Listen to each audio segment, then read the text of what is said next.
aqui presentes, em especial a Renato e a Veridiana, que aceitaram fazer parte dessa banca de qualificação de projeto de mestrado, aqui do Programa de Pós-Graduação em Sociedade e Fronteira. Hoje nós vamos ter a apresentação de Josiane Pereira Lima, que vai nos apresentar o projeto A Formação Social do Jovem Indígena na Comunidade Malacacheta, a partir das análises das atividades do método indutivo intercultural. Como vocês sabem, Josiane faz parte do projeto Laboratórios Socionaturais Vivos, que participa do edital Anos Finais do ensino fundamental. Então, a participação de vocês é muito importante, porque o projeto de Josiane está vinculado ao projeto. Então, digamos, é até um resultado, a participação dela no mestrado, é um desdobramento do projeto, e a gente espera que o trabalho dela venha dialogar e enriquecer os debates do próprio projeto. Então, nesse sentido, muito importante a participação de vocês, que vem acompanhando esse projeto e, né, os diferentes desdobramentos nos outros projetos também. E nessa perspectiva, a contribuição de vocês vai ser importante para a gente pensar como melhorar, como dar os encaminhamentos nessa fase final que a Josiane vai enfrentar agora. Então, sem muitas delongas, eu vou dar a palavra para que Josiane possa começar. Veridiana, não sei se você tem familiaridade com esse sistema, mas você localmente ali, essa é a RNP, a Rede Nacional de Pesquisa, você localmente ali pode ampliar o tamanho dos vídeos das pessoas que estão com câmera aberta ou da apresentação. Veja que na apresentação, embaixo no slide, tem um quadradinho. Então, se você clicar nele, ele vai ficar bem grandão para você. Então, vocês localmente podem controlar o tamanho da tela. Joia. Certo? Então, vamos começar. Josiane, por favor, você ter 20 minutos para fazer sua apresentação e depois vamos passar para a argumentação da banca. Então, você pode começar, Josiane. A Josiane está na comunidade indígena agora, na comunidade Malacacheta, onde ela mora. E vou sugerir que possamos fechar nossas câmeras, só a Josiane fica com a câmera aberta, para poder que não fique pesada a transmissão para ela. Certo? Josiane? Oi, professor. Você quer abrir sua câmera? Estava legal a sua câmera. Pode abrir sua câmera e começar sua apresentação. Então, boa tarde ao Renato, à Veridiana. Obrigado por estar aqui na minha banca, né? E vou apresentar aqui o meu projeto. Então, meu nome é Josiane Pereira Lima, sou wapixana, moro na comunidade indígena Malacacheta, a qual estou no momento, né?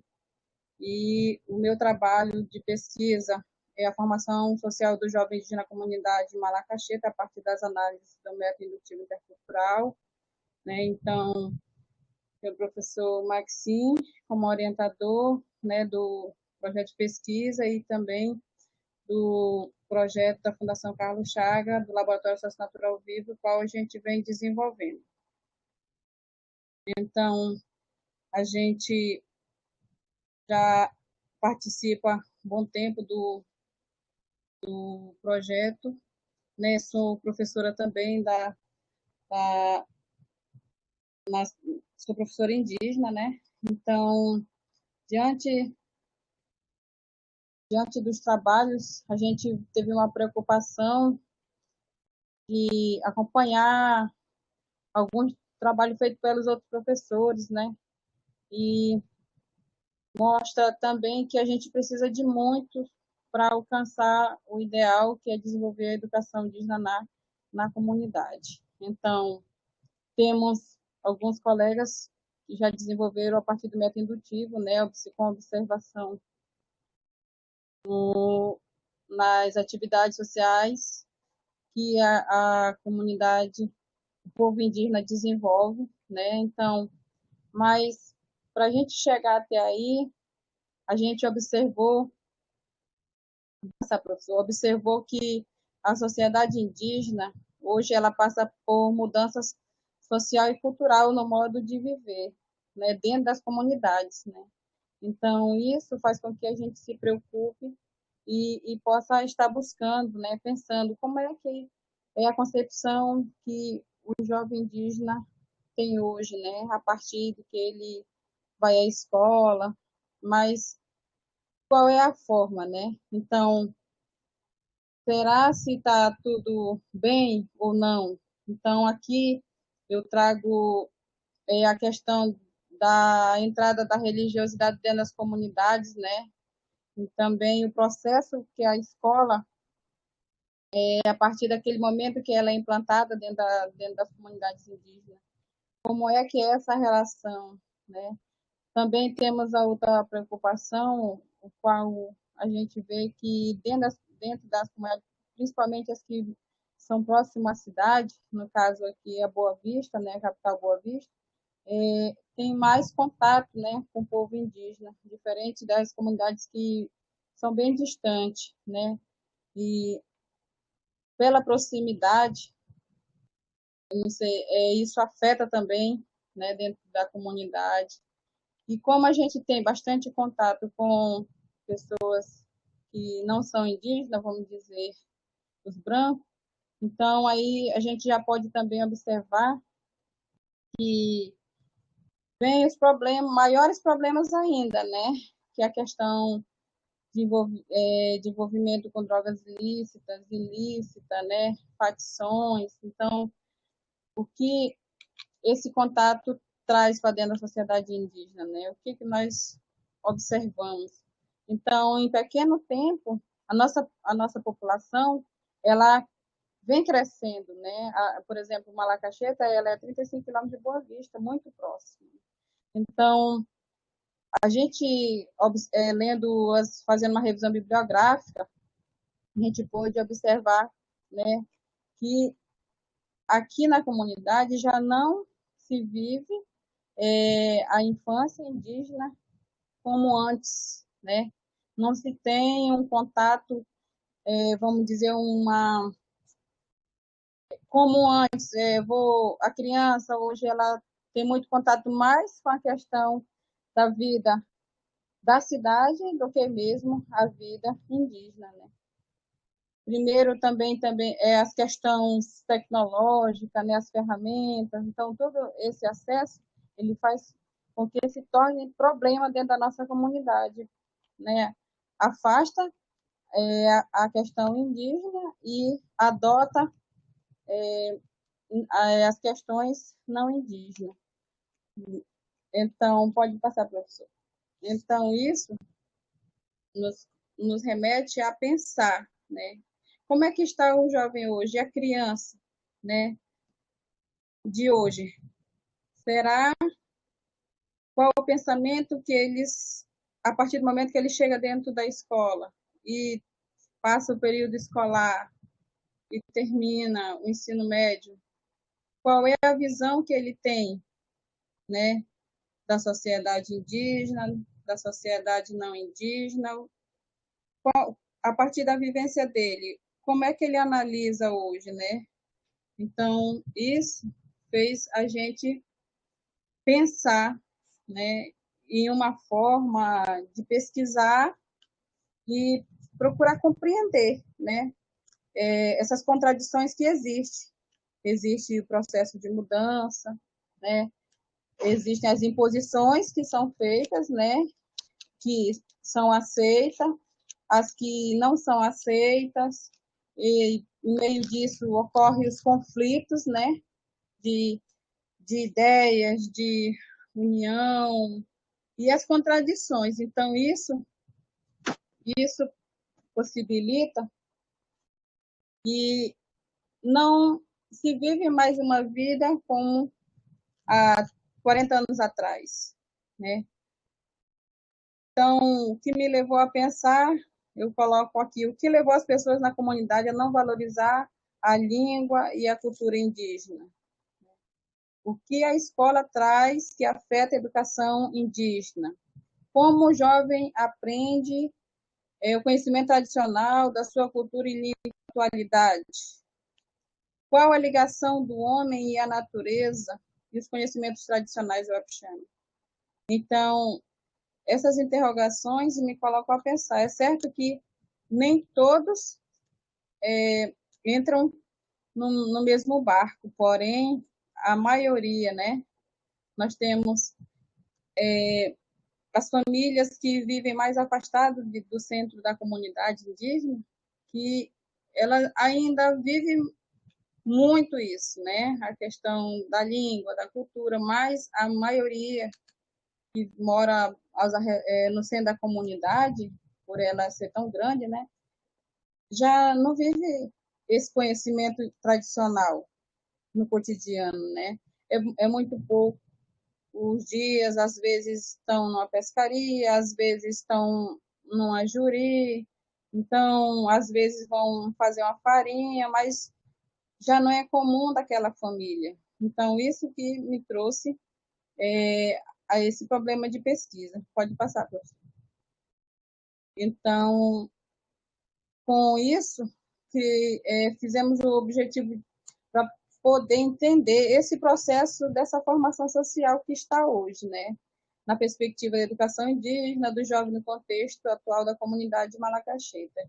É o que eu falei anterior, né? Buscar pesquisar qual a realidade que ele vive hoje, qual é o pensamento que ele idealizou, construiu, a concepção dele, né, a partir desde criança até jovem se tornar um adulto, né? Então, por que que acontece isso? Então, um dos objetivos, né, específicos, buscar esse mecanismo de transmissão, né? Compreender ele junto aos adolescentes. Então, e estudar o mecanismo de integração social e desenvolvido por jovens dentro da comunidade. Então, quais essas atividades que eles ainda desenvolvem? Ele valoriza, ele transmite para o filho, porque a maioria dos jovens já constitui família logo cedo, será que está sendo transmitido, né? Então, quero estudar esse passo, né? E observar também o processo de socialização desenvolvido na escola e as dificuldades enfrentadas pela estudante do processo escolar indígena frente à pandemia, né? E a gente sabe que nesses 2 anos houve muita dificuldade, né, dentro das comunidades, sem poder sair como saíam, viver como viviam, né? Então, não afetou muito e a gente quer também fazer esse trabalho. E a partir daí, né, ver qual é a melhor forma para a gente solucionar, amenizar, né, essa situação que acontece. Então, pode passar, professor. Então, os pontos que eu quero analisar é a educação indígena, né, que a gente vem lendo e pesquisando Clarice Acon e Jessim Banil, Jorge Gachet, Maria Bertelli, porque eles chegam próximo da nossa realidade, né? A nossa realidade indígena. Como assim? Porque em momentos a gente procura entender, estudar, como é que acontece a educação indígena. Eu, como pesquisadora, né, agora num outro olhar diferente. Anterior, não. Olhava apenas como inserida dentro desse meio. Mas hoje não, tenho que olhar com outro olhar, né? E estudar esses autores, abrir mais as ideias e também colocar a ideia, né, de como está acontecendo hoje, trazer o que eles já fizeram e analisar junto, né, educação indígena, educação escolar indígena e a formação social. Como que isso acontece? Então, para entender tudo isso, tenho que estar a par dos autores que já escreveram sobre o jovem indígena, a criança indígena, a educação escolar indígena, né? Então, é muito fortalecedor quando a gente pega um artigo e lê, e eles trazem o conhecimento, né, mas que precisa a gente estar construindo. E assim, Banil conta, né, o processo de escolarização, como que aconteceu dentro das nossas comunidades indígenas, né? Um processo muito, vamos dizer que ruim, mas ao mesmo tempo também sendo ruim, porque muito se perdeu, né? E hoje, ao contrário, a gente quer valorizar, né? Como entender a mente da sociedade, né? Que meios a gente vai recorrer. Então, e Jorge Gachet e Maria Bertelli, com estudos, né?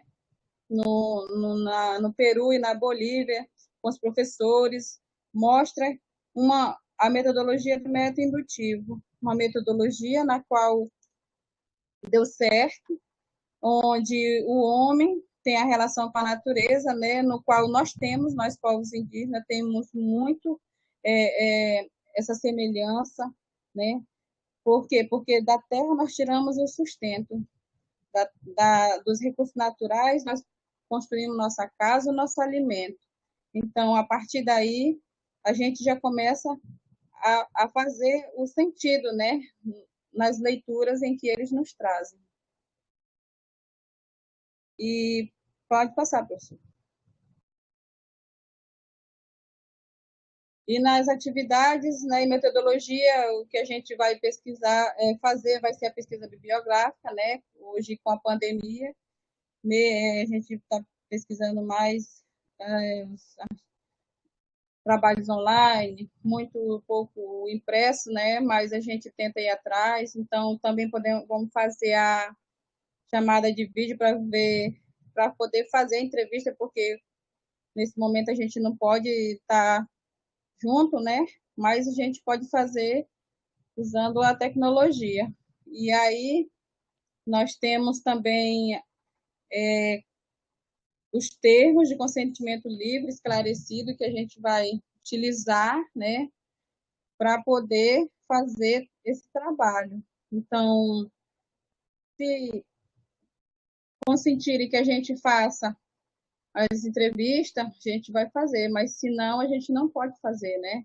Então, ainda temos também com as crianças ou os jovens, né? Porque eles têm os pais, têm os responsáveis deles, então a gente precisa pedir permissão.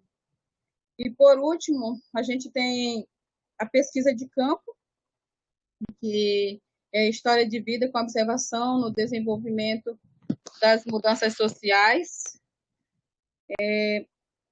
A gente quer fazer, né, essa história de vida de algumas pessoas que se acharem que querem fazer parte desse trabalho, né? Não é obrigado, a gente também corre esse risco, né, de eles não querer, e a gente também entende.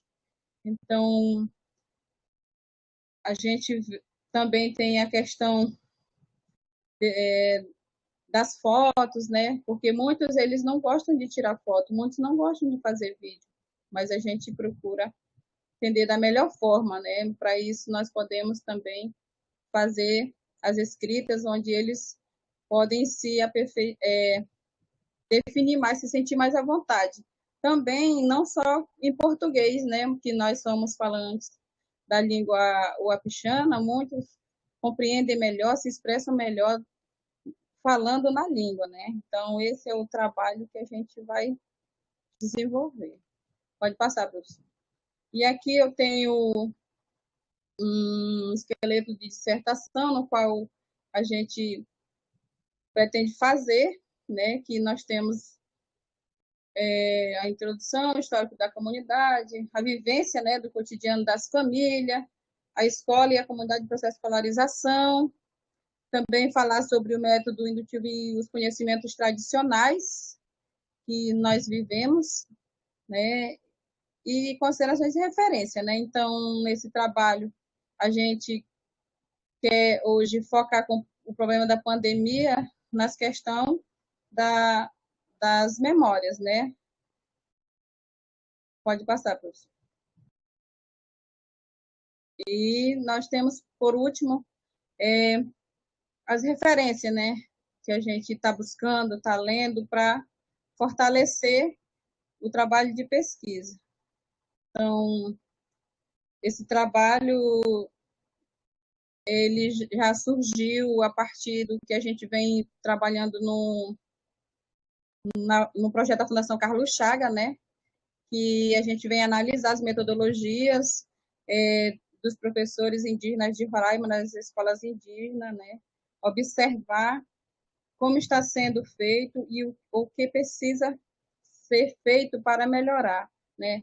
A gente tem um modelo de educação diferente da que nós vivemos no dia a dia, que a gente conhece a partir da primeira família, né, da primeira escola, e que para a gente se torna muito, muito, assim, difícil para o aluno, porque muitos sabem falar a língua, porém, quando chega na escola, se torna diferente, né? Já falo português.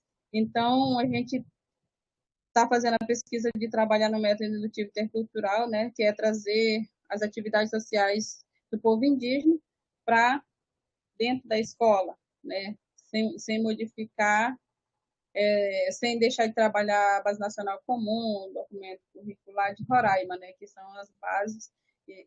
E aí a gente está tendo muito aproveito, porque desenvolver a atividade da criança, do jovem, dentro da escola, é valorizar o conhecimento que ele já tem, né? Então, a gente está bem, bem satisfeito com esse trabalho e a gente busca também trazer ele na dissertação que a gente vai escrever, trazer esse projeto piloto que nós realizamos. Então, é isso que eu trago do meu projeto e eu aguardo as considerações de Renato e Veridiana. Obrigada. Muito obrigado, Josiane. Vou convidar, em primeiro lugar, a Veridiana para que possa trazer suas considerações. Pode ser, Renato? Que o Renato já é quase da casa aqui, né? Colega nosso, parceiro, aqui na universidade. Eu vou convidar a Veridiana que possa começar com suas considerações, Veridiana. Com certeza. Para mim é um prazer estar aqui ao lado da Veridiane, da Josiane e de você, Maxine. Que honra minha, gente, ser assim, começar a primeira, mas também vai ser cheia de responsabilidade. Ai, meu Deus. Quanto tempo eu tenho, Maxine, por favor? Assim, mais ou menos uns 20 minutos, mas fique à vontade para você tomar seu tempo, porque suas considerações são muito importantes para nós. Nós queremos, é um momento que nós precisamos escutar outras pessoas que vão nos mostrar, né, os pontos fortes e fracos do nosso trabalho para a gente buscar melhorar. Então, fique à vontade. Então, tá bom. Eu pensei mais ou menos uns 20 minutos também. Eu queria dizer que é uma honra de verdade esse convite. A Josiane, eu não sei se ela sabe, mas toda vez que a gente tem reunião lá na Fundação, que a gente está com o projeto do Maxim, eu falo que eu sou fã demais desse projeto.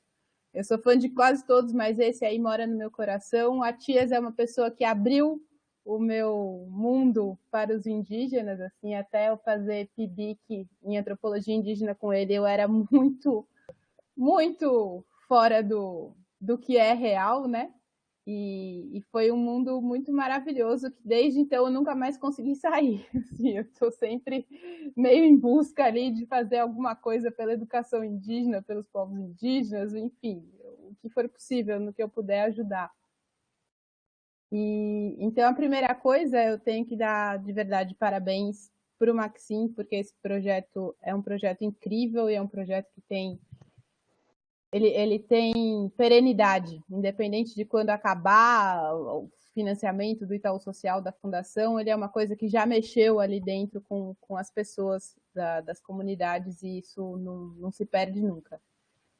Quero parabenizar a Josiane, que a gente sabe que apesar de todas as questões de pandemia, dificuldade técnica e mesmo dificuldade de formação no norte, vamos dizer, no extremo norte, de uma maneira geral ainda mais, você com certeza vem enfrentando aí e vencendo vários obstáculos e desafios para chegar onde você chegou.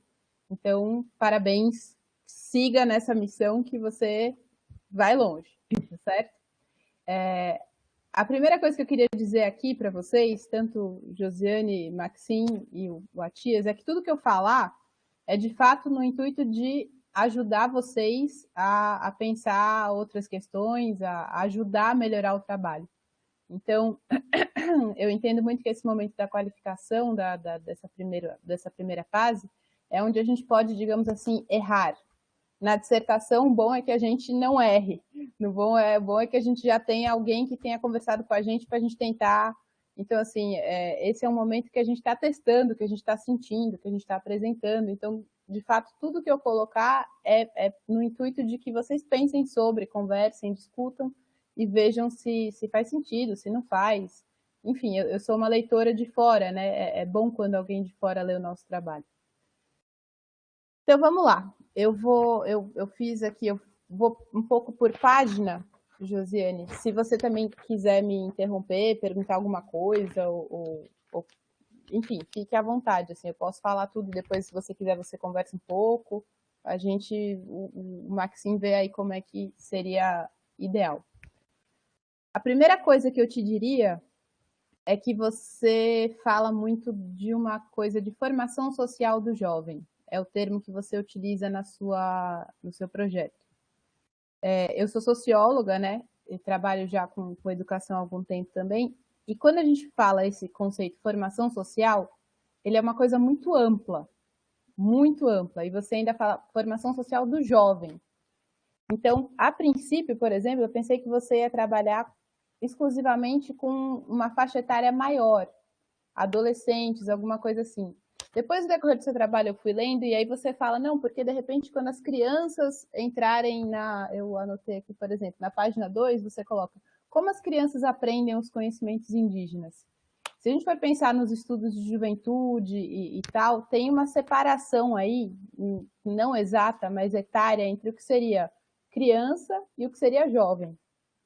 Acho que é legal você pensar no seu trabalho como é que você vai fazer essa definição. Aí, depois, continuando a ler seu trabalho, eu vi que na página 9 você escreve de 10 a 16 anos. Então, de fato, você pega uma molecada mais jovenzinha e outra que já está quase adulta, vamos dizer assim. E isso vai fazer uma diferença na sua pesquisa. Você vai pegar dois públicos, se você pegar os extremos, né, o de 10 e o 16, as percepções de mundo desses dois grupos vão ser diferentes. Então, seria interessante você considerar isso. Você está trabalhando com crianças e com jovens. Aí você define como é que você vai preferir chamar, adolescentes, enfim. Mas isso tem um impacto, sim, na sua pesquisa. Especialmente se você, por exemplo, você não fala o número de pessoas que você vai conversar, o número de jovens, o número de crianças. Então, depois, quando você estiver pensando aí, se você definir isso de antemão, vai ficar mais fácil para você mesma conseguir coordenar sua pesquisa. Então, vamos supor, estou chutando aqui, que você vai falar com 12 crianças e 25 jovens. E aí você previamente define com o Maxim o que você está chamando de criança, vamos supor, entre 10 e 12, e depois o que seriam os jovens, porque são experiências de vida diferentes, são cotidianos diferentes. Você estava falando bastante de cotidiano, você fala isso no seu trabalho. Então, assim, a própria questão da influência dos pais ou dos responsáveis, quem quer que crie, uma criança menor ainda está muito mais sob essa tutela do que um menino de 16 anos, especialmente se ele for homem, que normalmente se tende a dar mais liberdades, vamos dizer assim, para um rapaz de 16 do que para uma moça. Então, isso é uma primeira questão que eu acho que é importante vocês pensarem sobre ela. E quem sabe, fazer assim uma análise um pouco dividida, vamos colocar assim. Na página 5, você fala que você vai pesquisar de novo nos jovens como ocorre a formação social. essa questão formação social é uma coisa que eu acho que também seria legal você dar uma espécie de definida no seu trabalho. Agora, na sua apresentação, ficou mais claro. A sua apresentação, quando você sintetizou aqui, ó, na página, ou quer dizer, no slide de apresentação, você coloca lá uma definição, acho que é o primeiro ou o segundo slide, você fala da entrada da religiosidade e alguns tópicos. Se você apresentar aquilo de uma maneira mais concisa na sua dissertação, também vai ficar mais fácil para a sua leitura, o seu leitor, entender o que você está chamando de formação social e como que você vai buscar essa formação social. Deixa eu seguir aqui. Talvez seja interessante, eu lembro que uma professora minha me ensinou isso, a ideia é quando a gente faz um trabalho acadêmico assim, a gente pressupor que o nosso leitor não conhece a nossa realidade. Então, às vezes coisas que para a gente parecem meio óbvias, meio vou ter que dizer isso, podem ser importantes. Então, acho que talvez valesse um parágrafo ou dois em que você fale um pouco do edital, e eu não estou falando isso porque eu sou da Fundação Carlos Chagas, não, é só porque se eu não fosse da Fundação Carlos Chagas e não soubesse do edital, aqui nesse projeto que você mandou para mim, eu não conseguiria entender direito o que é essa primeira pesquisa que você coloca. Que aí você coloca em 3 tempos, você coloca, aí primeiro a gente fez tal, na terceira pesquisa a gente fez os problemas socioambientais, então assim, seria interessante um parágrafo também conciso, ou uma página, a depender aí do que vocês resolverem, em que você explique um pouquinho mais para o seu leitor ou a leitora entenderem como é que você foi parar aí nesse lugar.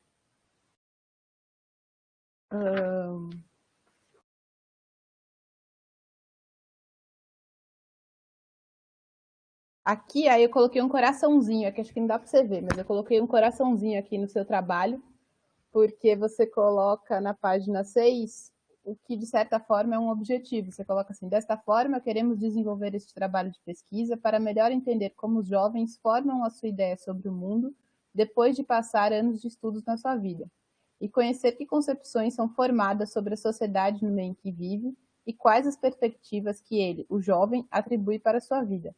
Eu acho que isso é fundamental. Assim, é uma coisa muito bonita de se fazer e extremamente importante, porque é exatamente você tentar captar e dar condições para que esses jovens e essas jovens se coloquem como objeto do próprio pensamento. Porque às vezes na vida a gente não consegue fazer isso, né? A gente vai no fluxo e não consegue. Você, de certa maneira, com a sua pesquisa, pode colocá-los para pensar sobre si. E essa opção, essa possibilidade de pensar sobre si, especialmente no momento de juventude, especialmente para os mais velhos, talvez não tanto para as crianças, mas especialmente para os mais velhos, ela é muito importante para o que você vai definir para a sua vida adulta, para o que vem na sequência. Então, assim, acho lindo essa sua definição aqui, essa sua vontade, e te dou muita força e muitos parabéns para essa ideia. Uma questão que ficou para mim confusa no seu trabalho, Josi, foi o que você chama de anciãos. Você não, em nenhum momento, definiu o que são anciãos. Ancião seria uma pessoa de 40 anos? Seria uma pessoa de 50? Seria uma pessoa de 70 anos? O que define para você um ancião? Um ancião é uma pessoa que é reconhecida na comunidade, por exemplo, como tendo grandes conhecimentos sobre alguma temática? Essa definição de o que você chama de anciãos ajuda também a gente de fora a entender que tipo de pessoa é essa que você está chamando. Seriam homens? Seriam mulheres? A maioria é o quê? Seriam quantos? Tudo isso, assim, imagina assim, eu não estou aí, eu infelizmente nunca fui aí. Então, cada informação dessa que você me dá é uma informação que eu vou, digamos, construindo na minha cabeça o que você está fazendo. Então, quando a Josiane fala de anciãos, ela está falando, sei lá, desse mestre aqui que ensina a fazer, sei lá, um forno específico, dessa outra mulher que tem um super conhecimento sobre ervas e que ela tem só, sei lá, 50 anos, mas ela é muito sábia e a gente considera ela uma anciã. Ou é uma... Então, assim, contar um pouco do como é que você entende esse conceito de ancião para você, ele quer dizer o quê? E quem seriam essas pessoas? Isso é uma coisa que eu acho que seria bacana de você trazer para a gente que não está aí e que não compartilha ainda, né? E aí tem uma na página 6 também, deixa eu ver aqui, você fala que, trazendo, no último parágrafo, trazendo a nossa realidade dos povos indígenas e a vivência nos nossos habitats natural para a sala de aula, transmitindo os conhecimentos tradicionais pelos anciãos e associando aos conhecimentos escolares, formando pessoas com conhecimentos de ambos os saberes, para as novas gerações, sem extinguir as culturas. Então, foi outra coisa que não ficou claro para mim. Você quis dizer que esses anciões foram até a sua escola? Eles iriam ou não? É uma coisa que é importante também para entender um pouco o seu projeto. Deixa eu ver, página 10. Vamos lá.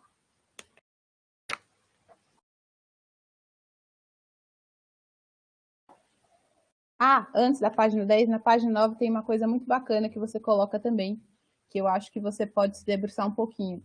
Você fala de conhecimento específico oculto, o qual na maioria das vezes passa desapercebido. Isso é uma questão muito legal também, porque é exatamente isso. Possivelmente, quando você for conversar com jovens, lembrando da nossa experiência de juventude, é muito possível que vários conhecimentos passem desapercebidos. Conhecimentos que são bastante relevantes, tanto em termos culturais quanto em termos operacionais, por exemplo, como aprender a fazer alguma coisa na roça, e isso vai ser importante porque vai te garantir um emprego ou uma sobrevivência, ou mesmo como entender o mundo, assim, que tipo de, por exemplo, que tipo de ser sagrado a gente acredita. É Deus, é Jesus Cristo, é Tupã, é um orixá, é um quê que a gente acredita. Então, isso muitas vezes vem nessa forma que você coloca aqui, de um conhecimento oculto que passa despercebido. É bacana você pensar um pouco sobre isso. Por que ele passa despercebido? E que tipo de conhecimento é esse que passa despercebido? Isso é uma coisa muito legal. Então, aí eu entro no seu problema de pesquisa, na página 9, e você fala novamente, a delimitação do projeto será na formação social do jovem Wapixana da comunidade indígena Malacaxeta entre a faixa etária dos 10 a 16 anos. Então, seria bacana você pensar essa formação social. O que é que você está chamando de formação social? Então, por exemplo, se você definir em tópicos mesmo assim, estou chamando de formação social a educação religiosa, a educação de gênero e enfim, você vai pensar aí o que você... E a vivência da comunidade. Se você dividir ou trouxer em tópicos o que você está chamando de formação social, vai ficar mais fácil para você mesma conseguir captar isso, porque senão o mundo tem muita informação, né?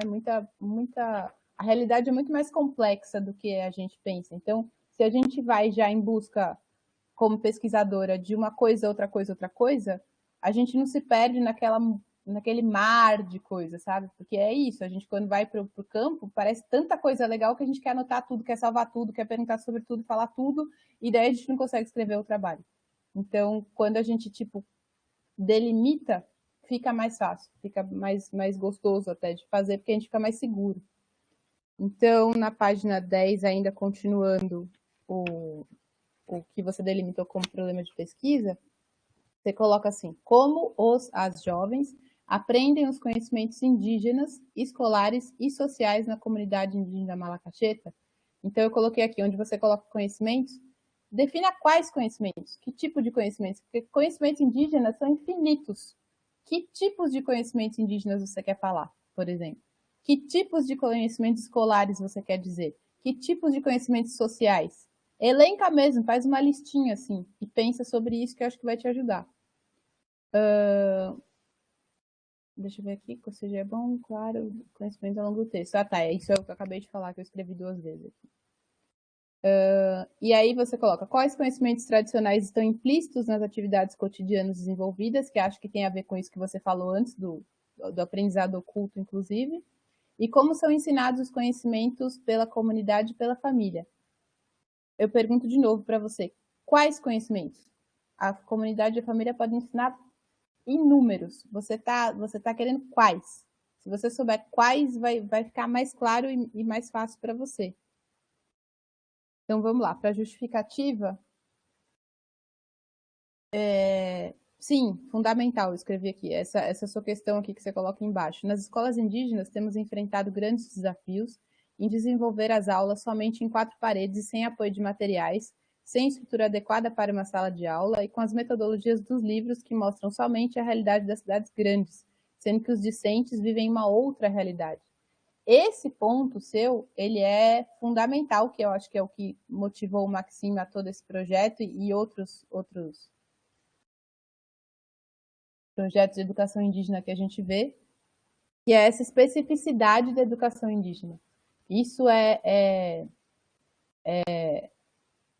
de alguma maneira, vocês vão construir aí, com todas as outras escolas parceiras que vocês estão e com a sua dissertação, o porquê que essa especificidade é tão relevante. E não é só convencer o leitor da sua dissertação, mas é um convencimento, é uma sensibilização para essa questão entre vocês, entre os outros professores indígenas, entre os jovens e as jovens indígenas. Por que isso é tão especial? Eu me lembro quando eu fiz lá, quando eu fui PIBIC com o Renato Atias, que eu lembro que eu perguntei para ele, porque eu pensava, mas o que tem? E o Atias falou, tem toda uma cosmologia diferente. E eu lembro que eu fiquei pensando nessa palavra, cosmologia diferente. E aí eu fui estudar também para saber o que era. E eu acho que é muito nesse sentido que justifica, e que você apresenta aqui muito bem na sua justificativa, uma outra forma de entender o mundo, que não quer dizer que não são brasileiros ou que não são pessoas que têm crises existenciais como outras pessoas, ou que... Não, são pessoas como nós, todas somos pessoas, mas são pessoas indígenas, essas pessoas indígenas têm coisas que as outras pessoas não têm. Então, o que são essas coisas? Por que isso deve ser levado em consideração? É esse tipo de coisa que tem que falar para fora, mas também tem que falar para dentro. Porque falar entre vocês sobre isso fortalece uma autoestima coletiva e mostra uma coisa especial que só vocês têm. Uma coisa rara, uma coisa importante, uma coisa relevante e que deve ser mantida. E claro, tem que estar sempre conectada com o que é contemporâneo e vivendo essa tecnologia, por exemplo, como a gente está aqui. E tinha até uma piadinha que eu vi outro dia, não sei aonde, que daí era como se fosse um indígena no Tinder, e daí um indígena paquerando uma menina não indígena, e daí a menina fala assim, nossa, mas aí tem celular? E ele fala, não, tô falando de uma mandioca. Então, assim, tem muita estupidez ainda, sabe? Então, assim, é muito legal conversar sobre isso entre vocês, e vocês podem tirar sarro de quem não é, sabe? Vocês podem pensar mesmo, é uma coisa muito rica de vocês, muito de vocês. Então, vamos lá. Vocês sabem, tô vendo que eu falo. Uma coisa que eu ia te falar para você corrigir correndo, é na página 11, no parágrafo do meio, você coloca, e com isso observamos que precisamos criar aspectos sociais importantes para mostrar à sociedade que está faltando criar políticas públicas que destinem estes jovens a um estudo onde possa garantir estabilidades na formação escolar. Você escreveu instabilidade. Tudo que a gente não quer é instabilidade a mais na formação escolar. Então, esse é um errinho de português que esse é muito pesado. Então, tem que dar uma olhada. E ainda continuando sobre essa questão da cosmologia indígena, do que vocês têm de especial, você, na continuação desse parágrafo, você coloca conseguimos alcançar lugares nas universidades, nos poderes executivos, em vários campos. Com isso, vemos que o índio não é o que os livros trazem como informação na formação escolar. Então, você como indígena, como pesquisador indígena, traz para a gente, fala para a gente como é que você definiria um indígena. O que é? Quais são essas especificidades dessa categoria? Se não é isso que está nesses livros, produzam esse conhecimento vocês, entendeu? Não deixe que ninguém diga de fora. Digam de dentro o que é ser um indígena, o que é ser um apixana, o que é viver a comunidade Malacacheta. Vamos lá. Eu ainda estou no meu tempo, Maxine, eu já falei muito, eu não tomei conta. Está mais ou menos nos 20 minutos. Tá, então eu vou tentar acabar em 5 aqui.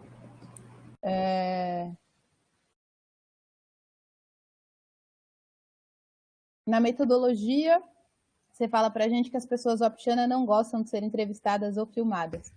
Eu vou te dizer, Josi, que isso é uma questão que a gente também pega no mundo não indígena. Várias vezes, quando a gente vai fazer pesquisa, as pessoas não querem fazer entrevistas, pessoas de alta patente, por exemplo, eu já fiz a minha tese de doutorado com as magistradas, as juízas, e por elas terem um alto cargo, várias delas também não queriam fotografia, não queriam imagem, não queriam gravação, ou se fosse gravação sem ser nomeado, né, com nome fictício. Então, assim, esse truque de você tentar conversar com as pessoas que a princípio não querem ser fotografadas ou não querem falar, você explica, olha, isso é um trabalho acadêmico e você não vai ser identificado. O seu nome real em nenhum momento aparece apenas uma fala de uma pessoa X. Então, assim, tem jeitinhos de tentar convencer o pessoal, sabe? Se a pessoa de primeira diz, não quero. De repente você vai lá, chavecando devagar, explica que é uma pesquisa, explica que é importante para a comunidade, que é importante para o seu desenvolvimento acadêmico e tudo isso, e às vezes você consegue. É só uma dica, assim, trocando uma figurinha aqui de pesquisadora. Uma coisa que não ficou clara para mim também foi se essas pessoas que você chama de anciãos e anciões, se bem que depois no final, no último parágrafo, lá na última página, você fala que vai conversar com os anciãos e aqui, quer ver? Ó?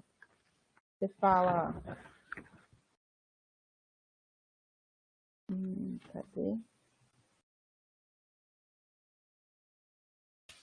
Você fala que através, a sua última frase, através de entrevistas por videochamada com lideranças, pais e anciões, irei promover um memorial onde poderão falar de seus conhecimentos. Uma coisa que eu te diria é como é que você vai selecionar tanto as crianças e os jovens, quanto essas outras pessoas. Por que é que essas pessoas vão entrar na sua pesquisa? Você vai ser simplesmente porque, topa participar? Topo. Ou vai ter, assim, um motivo? Por exemplo, os que moram mais longe. Eu quero entrevistar os jovens que estão mais longe de Boa Vista. Eu quero entrevistar os jovens que estão mais perto de Boa Vista. Eu quero entrevistar anciões que tratem da questão religiosa. Eu quero entrevistar anciãos que tratem da questão de aprendizado, de alguma forma de artesanato, por exemplo. Então, assim, para você selecionar essas pessoas que você vai conversar, é importante que a gente que está lendo o seu trabalho entenda por que você selecionou essas pessoas. Conta para a gente por que é importante que X, Y ou Z estejam no seu trabalho. E daí a gente vai entender por que você escolheu esses interlocutores. Uma outra pergunta que eu tinha para te fazer é que você coloca que está numa situação de mudança da comunidade. E eu fiquei um pouco sem entender por que a situação de mudança é agora, assim. Tem alguma coisa que você fala na atualidade. O que é que está acontecendo agora que você considera uma situação de mudança? Ou essa mudança já vem vindo faz 20 anos? Porque se ela já vier vindo faz 20 anos, não é exatamente uma mudança, entendeu? Então pensa o que você acha sobre isso. Vamos acabando aqui. Na página 17... Deixa eu ver aqui. Eu escrevi o poder dos professores indígenas.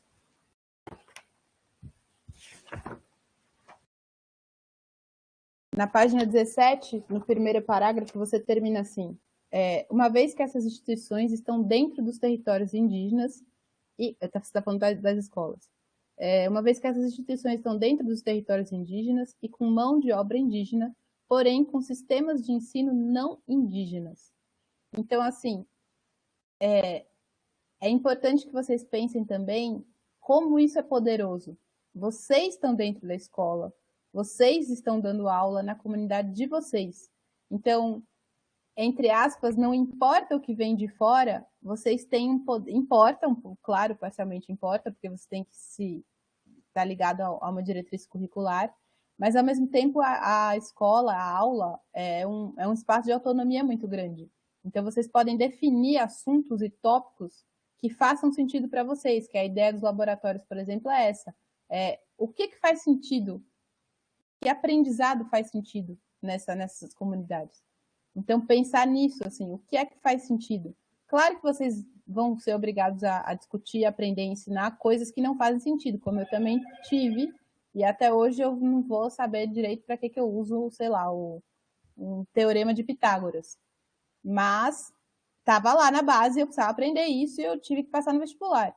Mas, além disso, vocês conseguem pensar esses outros conhecimentos. Então, assim, é muito importante que vocês fortaleçam essa autonomia de tô lá na escola, tô ensinando, eu posso falar sobre isso, independente do referencial curricular, por exemplo. Então, vamos acabando. Ah, era outra coisa. Eu acho que eu tenho uma última questão para você, na verdade, que seria, você na pesquisa de campo aqui, você coloca na página 19, que na pesquisa de campo vai acompanhar o cotidiano dos jovens na comunidade nos eventos que estiverem realizando durante esse período, pois estamos em pandemia e isso restringiu somente aos essenciais e necessários. Bom, você é professor e lida com jovens, eu não sei exatamente como seria a realidade aí na sua comunidade, mas eu já tive em algumas comunidades indígenas e já tive alguns trabalhos com jovens indígenas. E uma coisa que você falar, vou acompanhar. Uma coisa que eu acho que a gente tem que pensar, e são duas sobre juventude, especialmente aí eu estou pensando de novo nos mais velhos. Primeiro, será que eles vão deixar você acompanhar essas atividades? Que atividades seriam essas? Porque assim, a gente sabe, quando é todo mundo jovenzinho, fica todo mundo cheio de frescurinha, de segredinho, de não sei o quê, porque está nesse momento realmente de se descobrir, de estar entre os pares, de conversar. Então, assim, como seria esse seu acompanhamento? Porque pode ser que eles meio que, como informantes, eles mintam para você, sabe? Assim, que eles não sejam absolutamente, não fiquem totalmente à vontade, não falem de fato o que está passando dentro da cabeça e do coração deles. Então, pensar bem como é que seria esse acompanhamento do cotidiano aí, se você, por exemplo, não vai ser engabelada, sabe? Se eles não vão dizer, não vamos entregar tudo para ela não, porque a gente tem nossa particularidade, a gente quer manter isso. É uma coisa comum da juventude ter esses segredinhos, faz parte, é saudável, é uma coisa que acontece. E a outra coisa que tem a ver com isso é que você, aqui a gente falando, eu vendo na sua apresentação, inclusive, é que você fala, eles de alguma maneira vão perdendo uma coisa mais tradicional e se jogam numa coisa nova, vamos dizer assim. Mas a gente também tem que lembrar que a juventude gosta muito de novidade. Então, seja o jeito de vestir, seja o tipo de jogo, o tipo de música que está no YouTube, o TikTok, essas coisas que mesmo com uma internet que a gente sabe que aí ela é meio fraca, mas mesmo assim chega, a molecada adora. Então, assim, como é que vocês, de repente, tentam conversar para a manutenção tanto do jovem nessa coisa de ele estar imerso, de ele conseguir entrar no mundo contemporâneo com tranquilidade, sem perder tudo isso de bonito e de particular que eles têm por serem jovens indígenas da comunidade. Ter em mente de que o que vem de fora não necessariamente é ruim, especialmente se você não perde o que você tem, digamos, de essência. Eu não gosto muito dessa palavra, mas assim, do que te forma ali como inicialmente um jovem indígena. Então, acho que é isso. Eu agradeço demais de novo o convite, parabenizo e desejo que você tenha muito sucesso, Josiane. Seu trabalho é super bonito, super fundamental. E se precisar conversar comigo no meio do caminho, estamos aí. O Maxime sabe meus contatos. Se eu puder ajudar, será um prazer e uma honra. Tá bom? Obrigada, gente. Muito obrigado, Veridiana. Josiane, você vai anotando tudo que Veridiana e o Renato vai falar agora, para no final comentar os dois de uma vez, tá?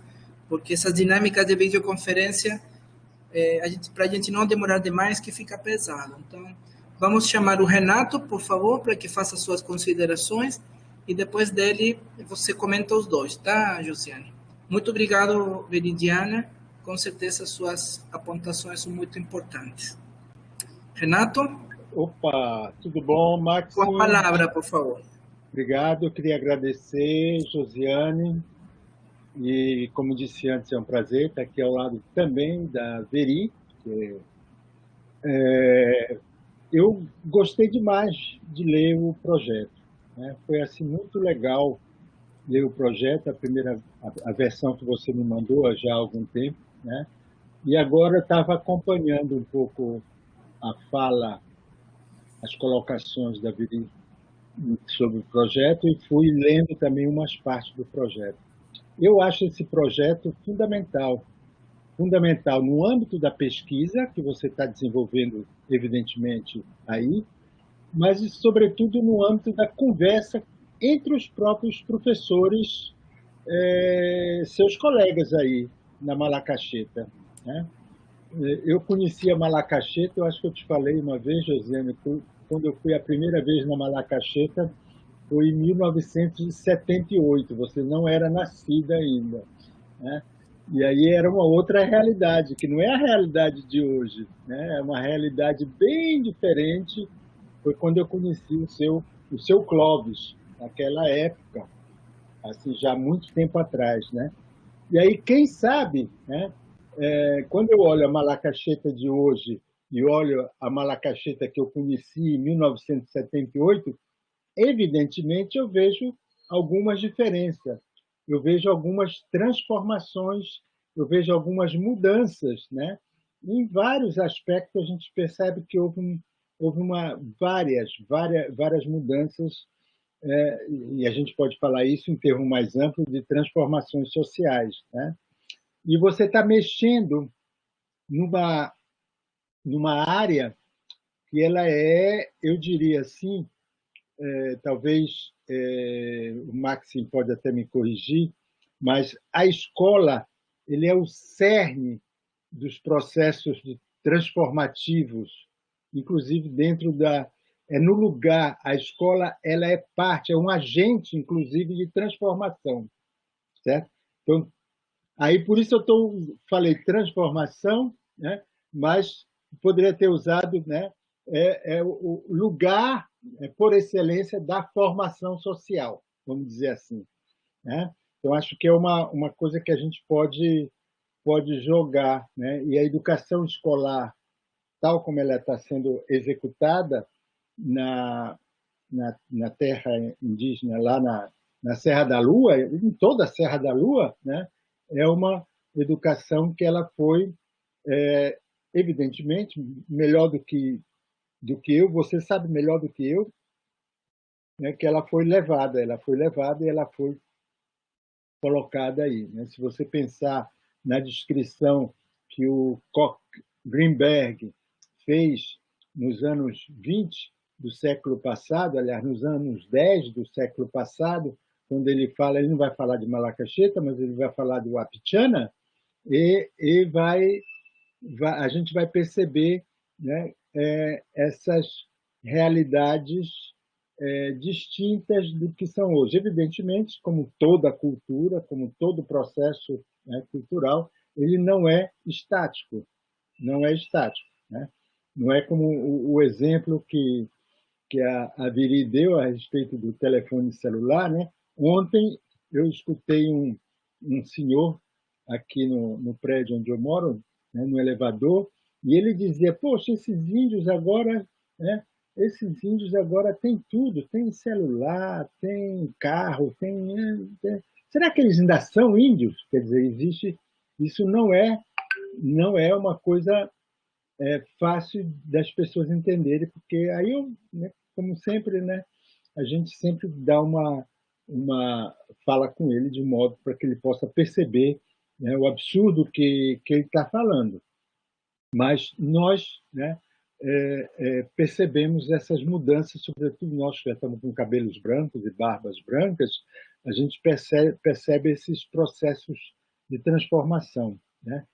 E aí, né, eu acho que vai merecer, né, Eu sei que o programa de pós-graduação em Sociedade e Fronteiras é um programa multidisciplinar, não é um programa de antropologia, como também não é um programa de pós-graduação em educação, mas é um programa multidisciplinar que tem linhas de pesquisa, tem orientação, tem questões bastante sérias em relação a essa. Mas como antropólogo e como pesquisador, né, e eu gostaria de fazer um questionamento que vai um pouco na linha do que a Averi colocava, no sentido de fazer com que a gente possa perceber, talvez para você seja mais fácil, né?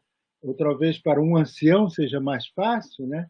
Na língua wapitiana talvez seja mais fácil ainda entender, né, quais são essa ideia de jovem, né, ou essa ideia de criança, ou essa ideia de adulto, né?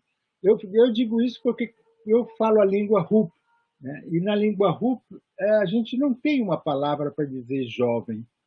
Essa palavra não existe, né? Se a gente for pensar, né, existe a criança, e eles vão dizer, né, quem não está casado ainda é criança, no momento que casa, ele vira adulto. Essa ideia intermediária entre a criança e o adulto, para os Rupda, não existe. Né? Você tá, o que separa para esses Rupda, para esses índios lá na fronteira com a Colômbia, é a ideia de casamento e não casamento. Quer dizer, você casou, você está numa categoria, você não é mais criança. Mas você não casou, você ainda pode ser visto como criança ou como adolescente. A separação entre criança e adolescente também é muito complicado também. Mas existe uma palavra só em Rup para dizer, né, criança e até a hora do casamento. Quando ele vai casar, né, ele passa para ser, vamos dizer assim, adulto, casado. Né? Então, eu acredito, né, firmemente que na categoria, nesse pensamento wapitiana, a gente vai perceber qual é essa ideia de jovem. Eu acho que isso é fundamental para o teu trabalho, porque a partir daí você vai entender que vai existir categorias. Evidentemente, se você perguntar a um jovem wapitiana hoje, né, como ele foi já nasceu, quer dizer, todo quem está terminando já dentro desse processo atual de socialização escolar, né, já está com essas categorias, que são categorias, como você bem disse no teu trabalho, são categorias introduzidas. São categorias que foram introduzidas e que hoje faz parte da linguagem, inclusive, das pessoas lá na Serra da Lua, quer dizer, na Malacacheta. Né? Mas eu acho que talvez um comecinho interessante para você, e eu acho que a partir daí, se você entende, né, a partir dos anciãos que você vai entrevistar, né, do qual seria esse jovem, né, essa ideia de jovem, e o que essa ideia de jovem hoje se coloca, né, e como é que essa formação, né, a formação social, que na realidade são questões ligadas aos aspectos da cultura, isso aí seria fundamental.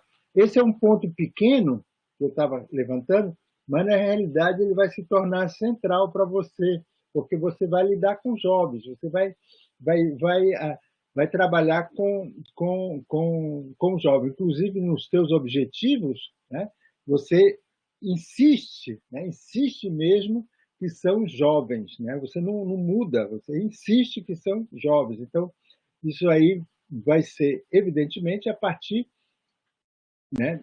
de nós, professores, hoje, que sabemos que essa idade de jovens, né, é uma idade também um pouco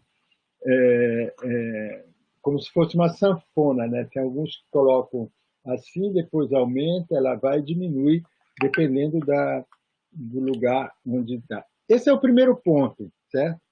Esse é o primeiro ponto que eu gostaria de comentar, e eu acho que você coloca ótimas pistas para discutir, né? E aí, você, quando fez a apresentação agora, você citou alguns nomes. Você citou alguns nomes de alguns antropólogos que eu conheço já faz tempo, né? E que trabalham você citou a Clarice Paul, né? Mas eu acharia interessante se você pudesse olhar, fazer um olhar crítico à tese de doutorado do Gerson Baniwa, porque ele discute a escola, ele discute a formação,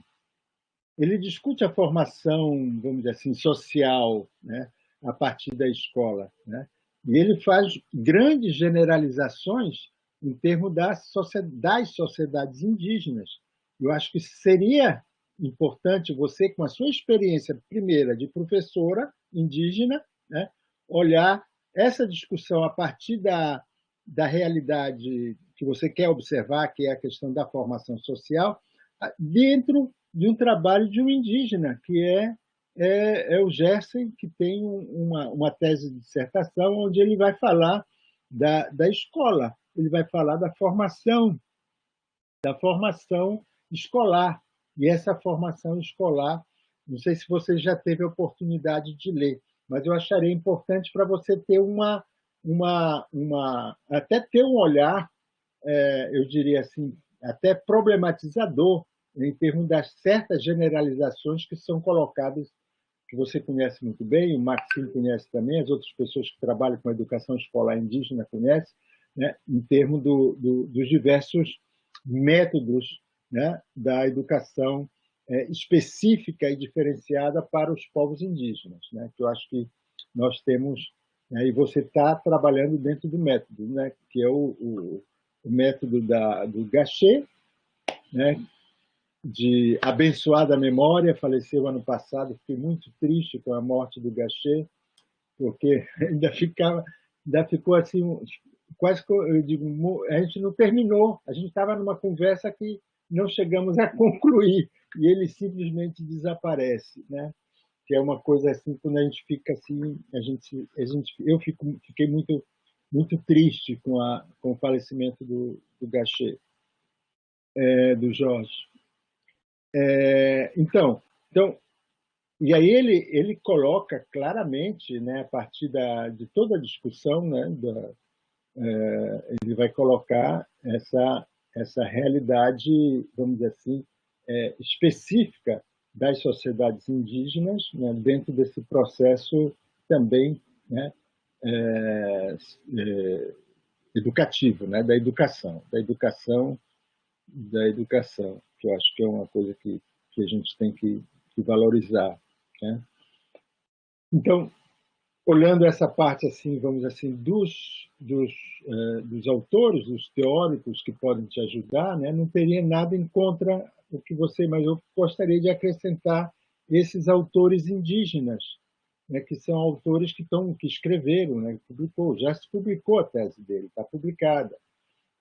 E que fala, né? Eu acho que tem alguns trabalhos aí em Boa Vista, né, que saíram recentemente, dissertação de mestrado, né, colocando alguma dessas questões.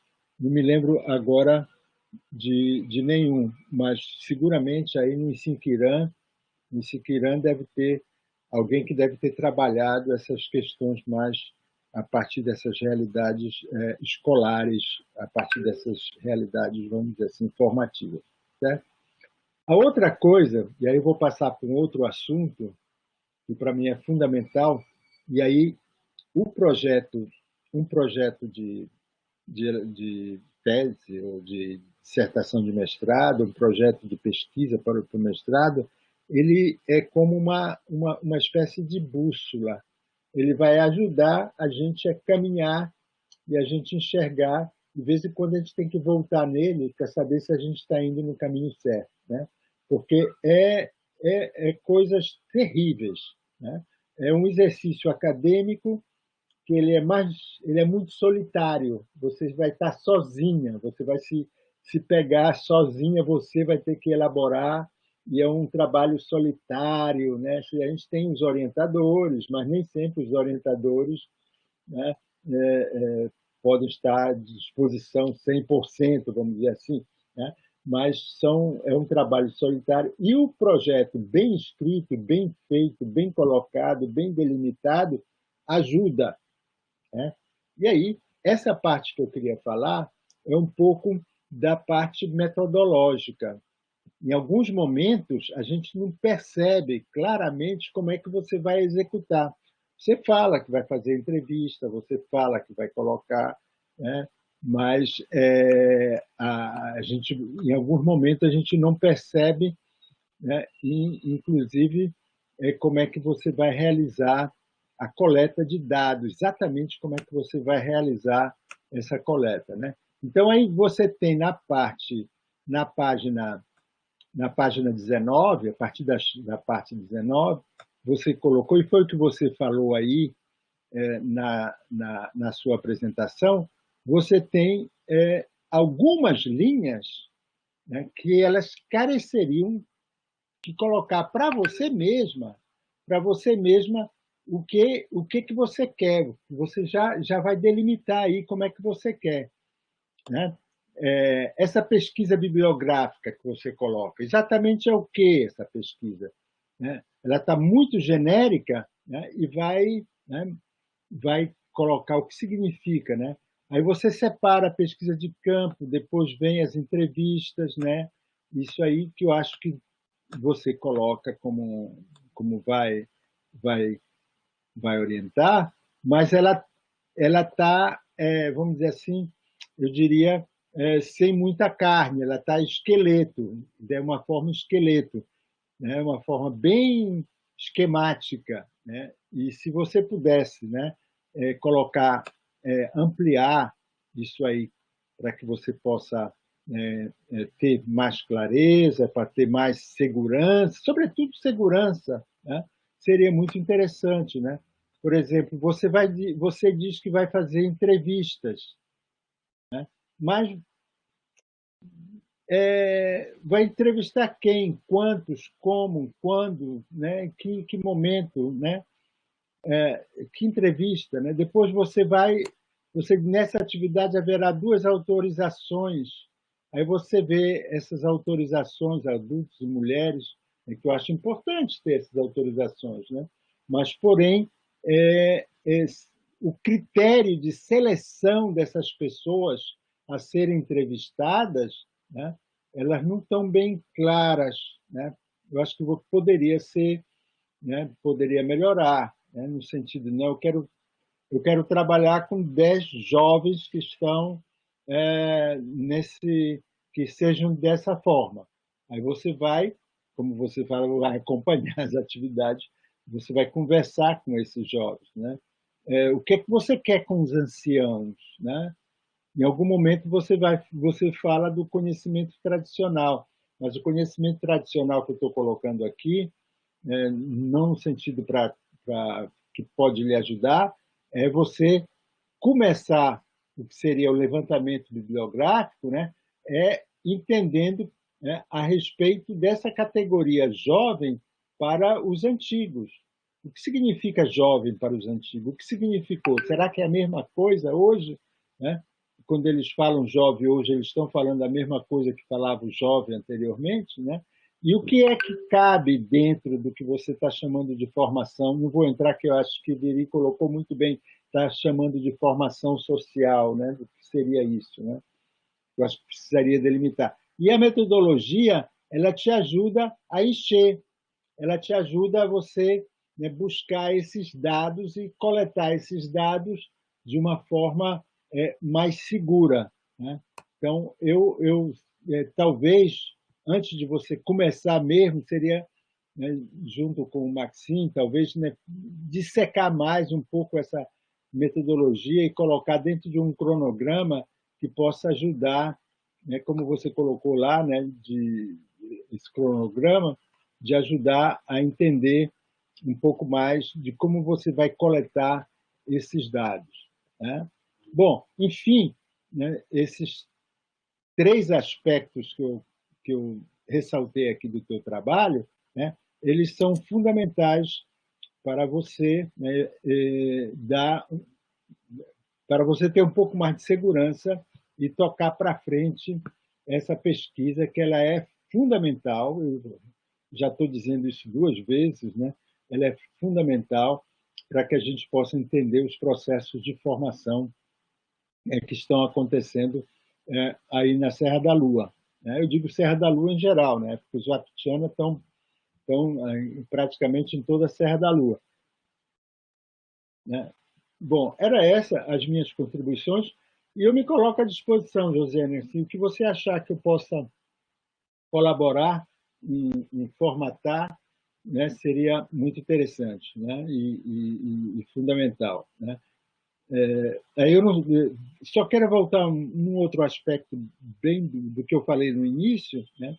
No momento em que você está procurando entender, né, os conceitos de jovem para os Wapitiana, né, eu acho que vai ser fundamental para você entender os jovens também hoje, os jovens também hoje, né?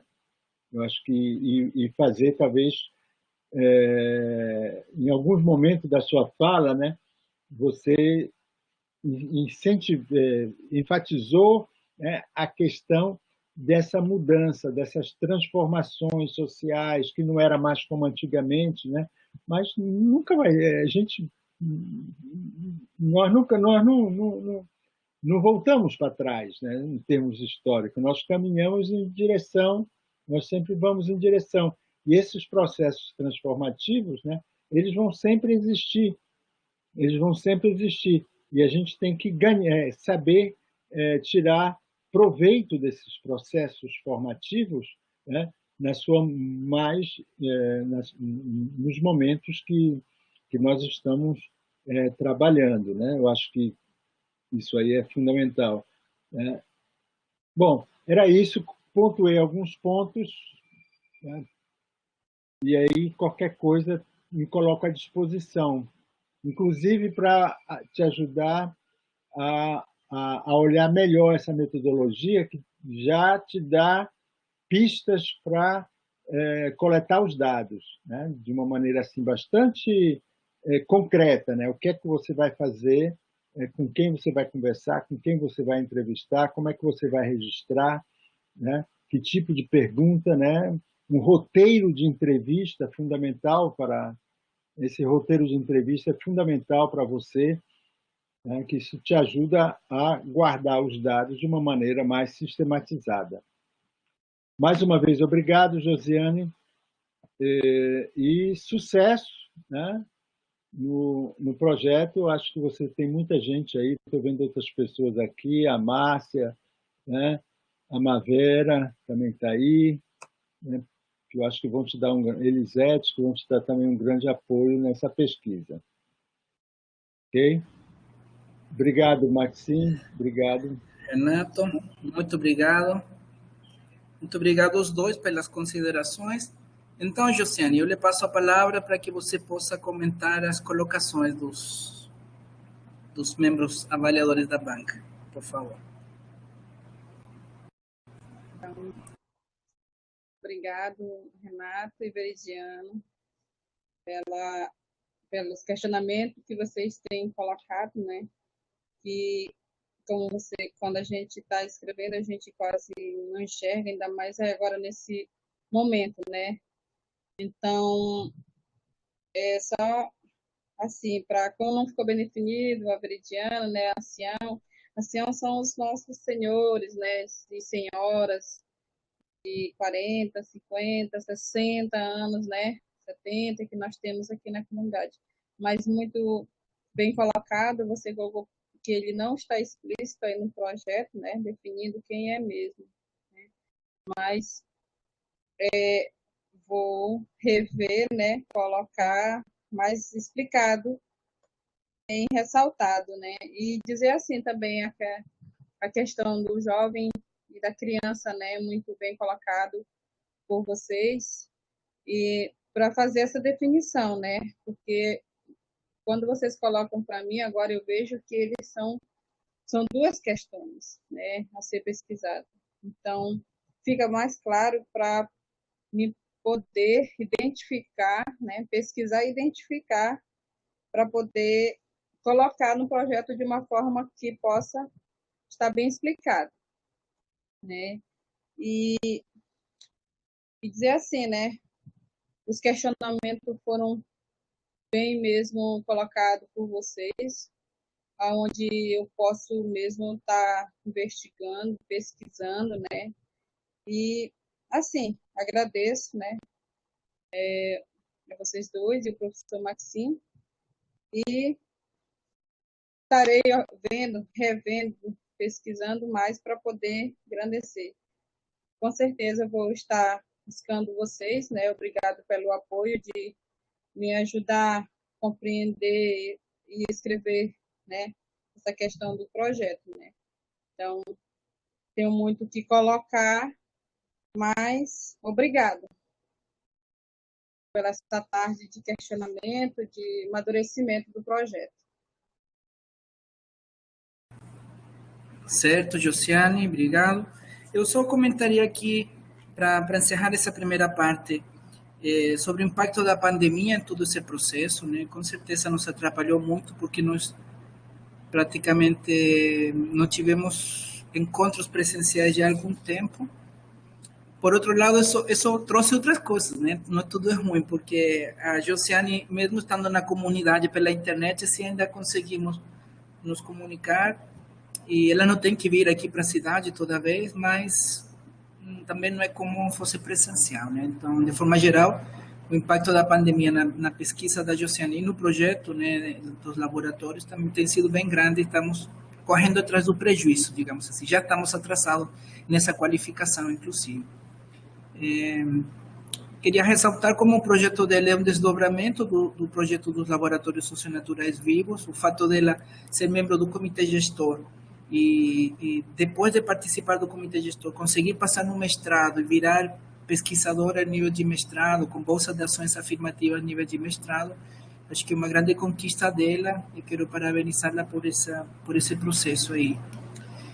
Eu vejo que quando eu trabalho quase exclusivamente aqui orientando alunos indígenas, né, de graduação, e depois, digo quase porque ainda oriento ainda algumas outras pessoas não indígenas, mas a maioria dos meus alunos são indígenas.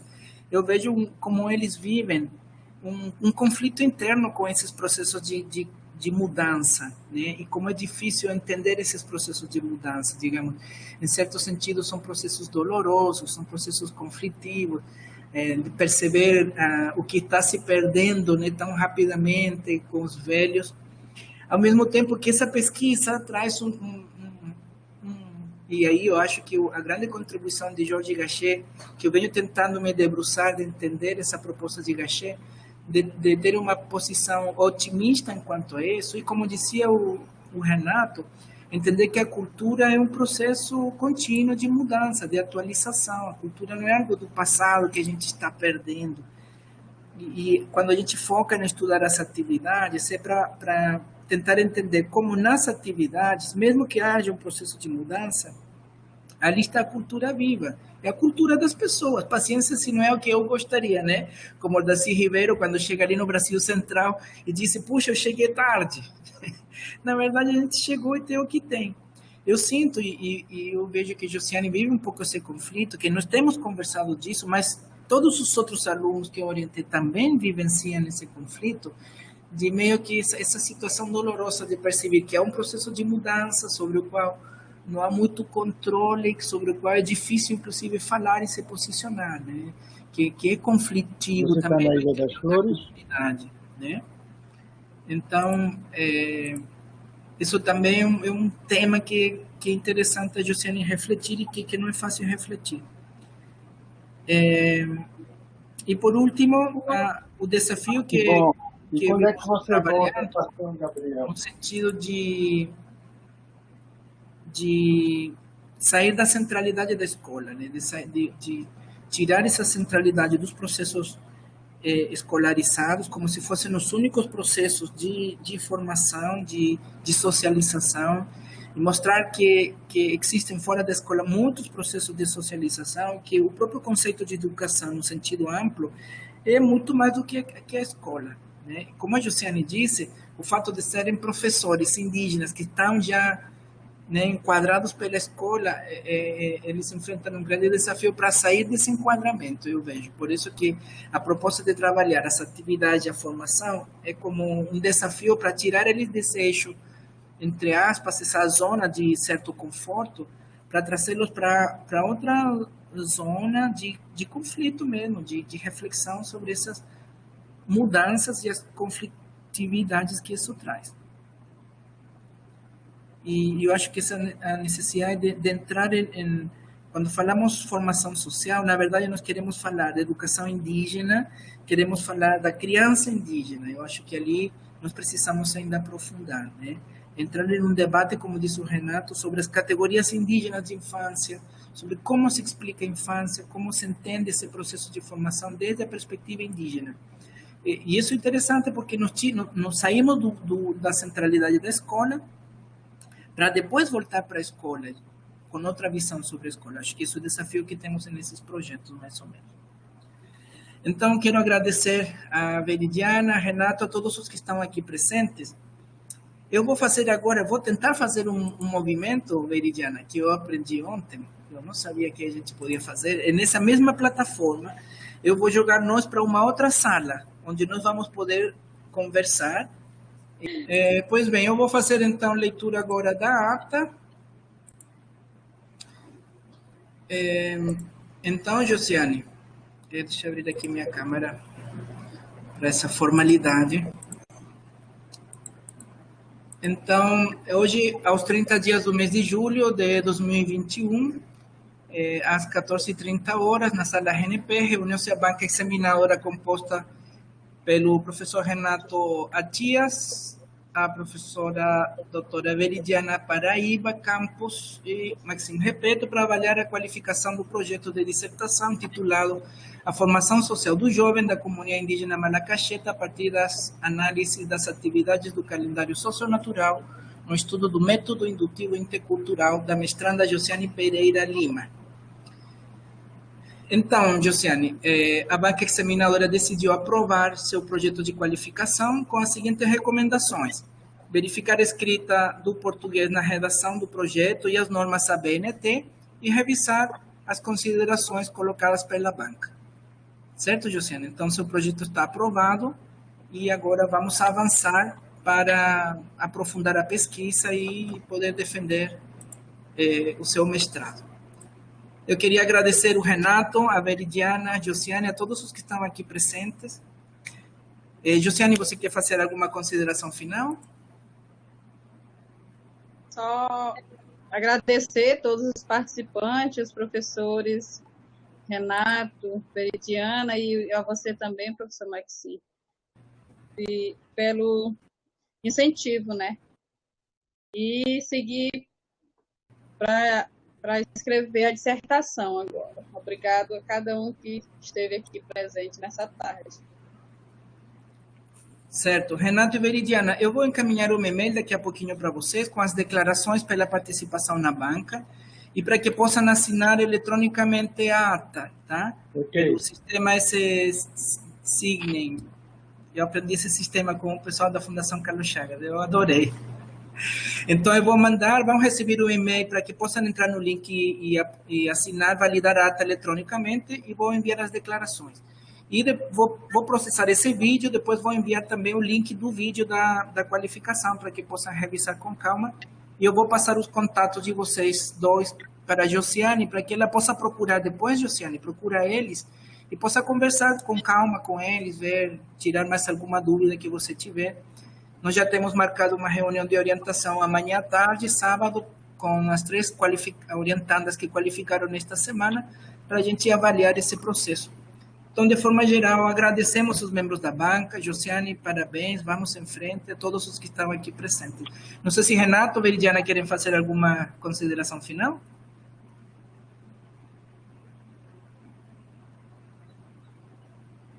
Eu quero só parabenizar e desejar sucesso a Josiane. Se ela encontrar o pessoal lá da Malacaxeta, que dê um grande abraço da minha parte.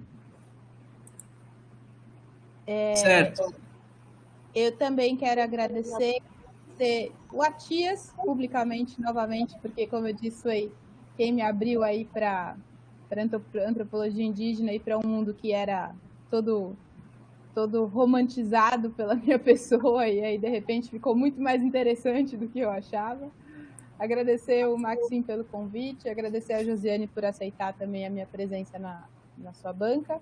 E, assim, se eu puder dar uma dica de pesquisadora para pesquisadora, leia bastante, leia o pessoal que já escreveu sobre as coisas, leia o Vanilla, por exemplo, leia essa galera, tipo, tá ali, tem 10 minutos, dá uma sentadinha, lê 10 minutos aqui, 10 minutos ali, quando você vê, você já leu um livro inteiro em 15 dias, sabe? Então, assim, é uma dica que eu dou mesmo. Às vezes você não tem tempo ou não tem condição de sentar 3 horas, senta 20 minutos, lê 20 minutos, lê, grifa, lê, anota um tópico, anota outro tópico, que isso já dá uma consistência boa para você e dá gosto, assim, você vê o trabalho do outro e fala, esse trabalho aqui tá bom, o meu vai ficar bom também. Então, boa sorte, como todo mundo disse aqui, seu trabalho é super fundamental, que você tenha sempre muita disposição, muito gás para estudar, para crescer e manda bala. Obrigada. Certo? Obrigada. Então, damos por encerrados os trabalhos daqui e por e-mail eu vou estar enviando as informações, tá bom? Muito obrigado, parabéns, Josiane, e até a próxima. Damos por encerrada essa sessão. Obrigado. Tchau, tchau.